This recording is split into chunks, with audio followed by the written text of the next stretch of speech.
Why every manager should be trained in emotional intelligence. Emotional intelligence, EQ, is a quotient used to measure how in touch someone is with their emotions.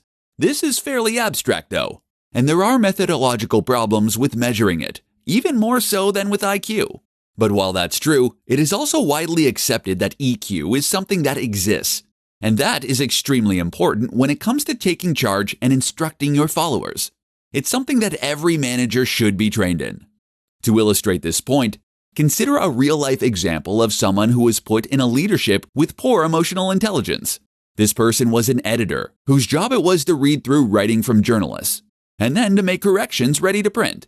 If the corrections were extensive, they had the option to send the work back to the person who wrote it.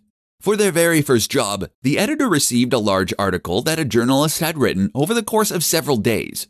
The writer was proud of this work and had worked extremely hard.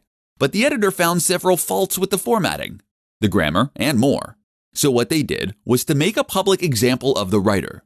They pulled them up to their desk in a crowded office and then explained loudly to the entire team how they had failed to listen to the writer's guidelines, how they had used the wrong capitalization in their title, and how they had failed to properly link out to other websites, and how they had clearly missed several typos. They made no mention of the many positive points of the article, and they were rude about the overall quality. The result? The writer felt completely underappreciated for the work they had put in. Not only that, but they felt humiliated in front of their coworkers, and they felt especially aggravated that this was coming from someone brand new that they had never worked with before. The next time that the writer had to deliver a similar piece of work, they spent significantly less time and effort on it, and therefore delivered an inferior product. Not only that, but they took much longer than necessary to correct the mistakes. How could this have been handled? The editor could have spoken to the writer privately. They could have started by thanking the writer for their work and pointed out some of the qualities that made it a great piece of work.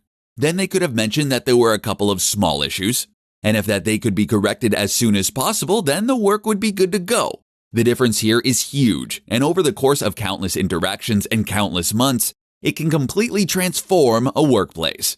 EQ is critical to leadership.